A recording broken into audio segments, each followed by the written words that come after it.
Hi everyone, it's Felina. Welcome back to my channel. Today we're going to be finding out how to fuel properly for sports and other tips regarding sports nutrition from a professional sports nutritionist. I feel like sports nutrition is something that isn't talked about enough on social media, and especially after breaking 4 bones in the past 2 years, I think it's a really important topic to be discussed. Let's go! So Maya, would you like to tell everyone about yourself and what you do? Yes, so I am Maya Berry. I have a clinic in Richmond and I work as a private dietitian and sports nutritionist. How long would you recommend waiting after eating before exercising? So actually not very long at all. So evidence shows we should eat within 30 minutes to an hour after exercise, usually both with carbs and protein to replace. So I saw somewhere where they talk about the 4 R's. So it is rehydrate, so making sure that you have enough water post-exercise, often making sure that there are electrolytes in it in case you've sweated a lot. Fuel, so making sure that you have a carbohydrate type snack that makes sure that you replace your glycogen losses. And there's another one. Rest is one. Yeah. And then there's the 4th one to do with protein, which is basically to make sure that you replace the protein so that you help build your muscles. And does it matter, for example, if you've had a big meal or a small snack, is it still about half an hour before you can exercise? So you mean after exercise? Yeah, no, I mean, so for example, if you've just had like a big meal and you want to do some exercise, is it still okay to do that after half an hour? Yeah, so if it's before exercise, then it's usually about an hour before exercise. But it is up to each person what they can tolerate. Yeah. So like I can eat and do exercise almost immediately. Other people find that they feel too heavy and they need the food to be digested a little bit first. Yeah. So it kind of depends on each person. I wouldn't necessarily go for a really big meal and then go and do exercise. I think that would be too much, but a snack or a smaller meal would be absolutely fine. Yeah. Okay, and what would you say is the best training snack for before, during and after exercise? So before exercise, it should always be carb-based because that's the fuel that you're going to use for the sport. So I have suggested things like a slice of toast with banana, or a bagel, or a drink that has kind of oats and banana in it or something like that. During often depends on how long the exercise is. But again, it would always be carb based, and then something that's really quick release. So things like, some people, if they're doing running or something where they need something very quick, they would do the gels or the gummies. Otherwise, if you don't need it quite as immediately, a banana, but it again depends on how long you're going for. Post, I would always do carb and protein.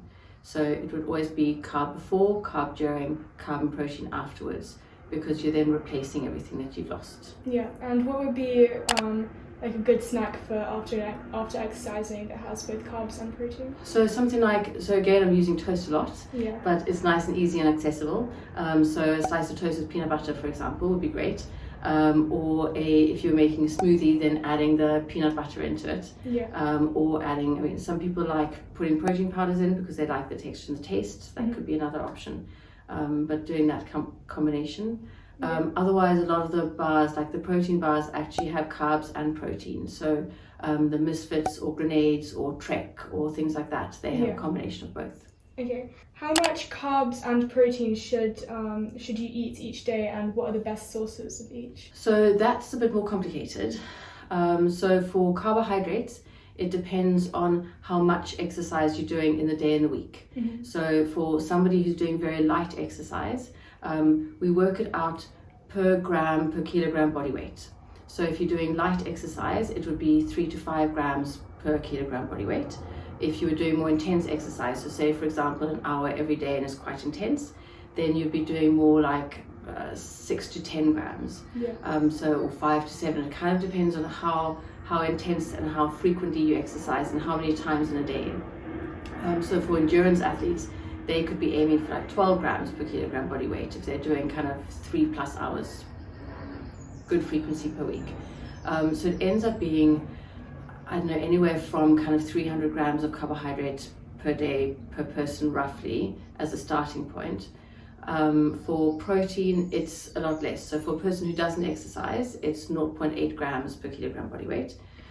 For girls who exercise, it's anywhere between 1 to 1.5. And for boys, it can be up to 2 grams per kilogram body weight. So it ends up being kind of, say, roughly your body weight, which can often only be kind of 50 to 60 grams.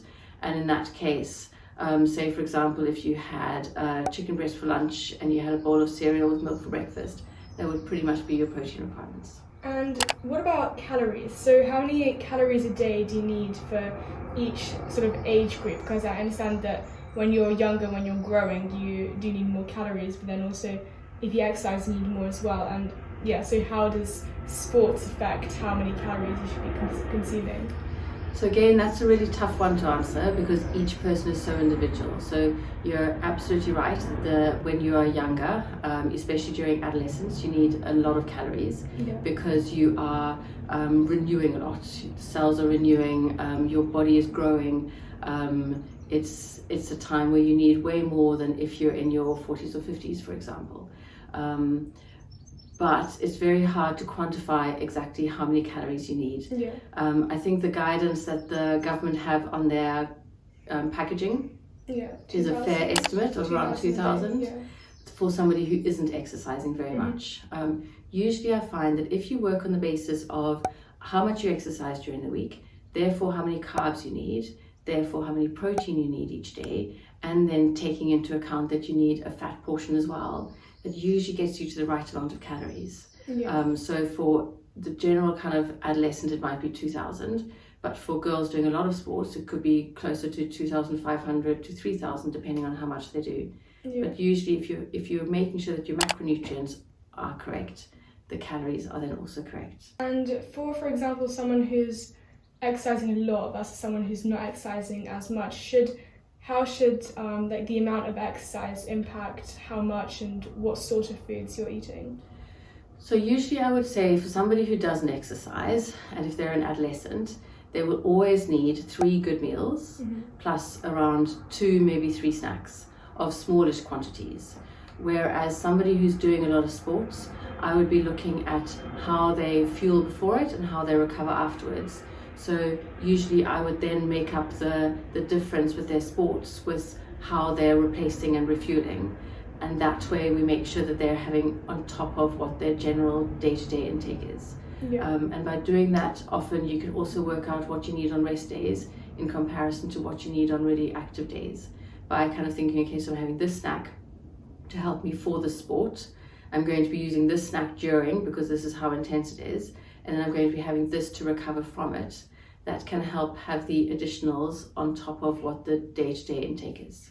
Does that make sense? Yes. And do you think on average, like the belief around how many meals and how many snacks you should be having, do you think there's a belief that maybe you don't need as many meals or snacks? So there's a lot that I see where people feel they don't eat breakfast or it becomes trendy not to have lunch at school or everybody talks about snacks as being unhealthy. To me, actually, it's the complete opposite. If we think that we are the most active during the day, that should be when we are giving ourselves the most amount of fuel, whether we are doing sports or not. We're, for kids going to school, you're getting up early in the morning, you're spending a busy day at school, you're learning. To not fuel yourself during that time, even without sports, seems crazy to me. And often people then make up the difference in the evening, and by the time they get home from school, they're grazing consistently throughout the evening. Whereas if we correct that, we start off really well, our day is much more balanced in terms of energy expenditure versus input, and that then creates a better balance over the day. I'm a big advocate for all 3 meals and snacks because actually guidance shows that we need to be eating consistently and regularly throughout the day rather than leaving huge big gaps. And is it possible to be a vegan and do a lot of sports? It is. It requires a lot more work. So for example, I would generally say their carb and fat intake needs to be higher. So if you think, for example, how lean like protein sources are in terms of like pulses and vegan sources, we need to make up that deficit. If we're thinking that yes, we need a certain amount of protein, we need a certain amount of carbohydrates, and we also need a certain amount of calories. So half a ton of lentils isn't going to be equivalent in protein or in calories to a chicken breast, for example. So in terms of calories and protein, we need a lot more variety in our diet. So we need a lot more different types of pulses rather than just relying on one protein source. For a few reasons. One is going to be we need the variety for taste and texture, but also for your protein sources. So there are essential amino acids from protein that we can only get from food, and vegan sources, you don't really have one source that provides us with all essential amino acids. So we need to vary our intake as much as possible. But then also we need to make sure that we're getting enough energy from our food, and meat sources of protein or dairy sources just provide us with more. So usually I would say if you are having kind of lentils, make sure that you are having lots of avocado or hummus or a slightly bigger portion of carb, just to make sure that that meal is providing you with more than it otherwise would. Yeah, and I've had this belief that having dairy and meat products, it's not good for you, but then again they also provide lots of calcium and lots of protein. So where do you think that belief is coming from, and what would you say about it? So I think over the years people have tried to look at ways that society can become healthier. And by healthier, if we look at these countries on the whole, they're targeting a population that tends to lean towards more being overweight than underweight, and therefore they're looking at ways to help manage that. To me, it's about balance. I am a big advocate on us all having all the different food groups, and all, whether it's healthy or unhealthy, but in moderation. So having some days where it's more plant-based, other days where we have meat and dairy, creates a balance over the week. I know that people talk a lot about the environment and therefore how important it is to be more plant-based. But again, I think if we ate in moderation and ate a variety of things, we would just as easily achieve that. Is it better, do you think, to have unhealthy food like junk food, for example, before or after you exercise? I don't know about better. I would say that there is just as much a place for them as any other foods. A lot of the time it is what is tolerable.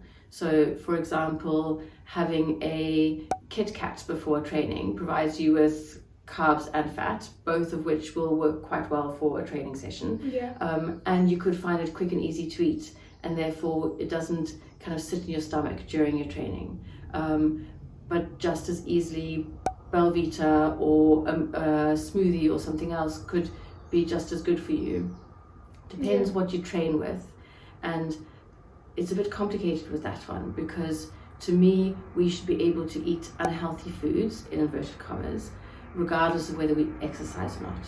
And I would, I suppose, be slightly concerned if people felt they could only eat unhealthy foods before or during exercise, because then they felt that they've earned it. Whereas for me, if we have a balance of it during the week, regardless of whether we're doing sports or not, that I would encourage more. And what about, for example, with unhealthy foods? I've heard that if you eat it after exercise, then it maybe gets converted into fats, rather than if you eat it before exercise, then it gets burnt off. So would you say that that's correct, or? So basically a lot of that has to do with what we eat over the entire day.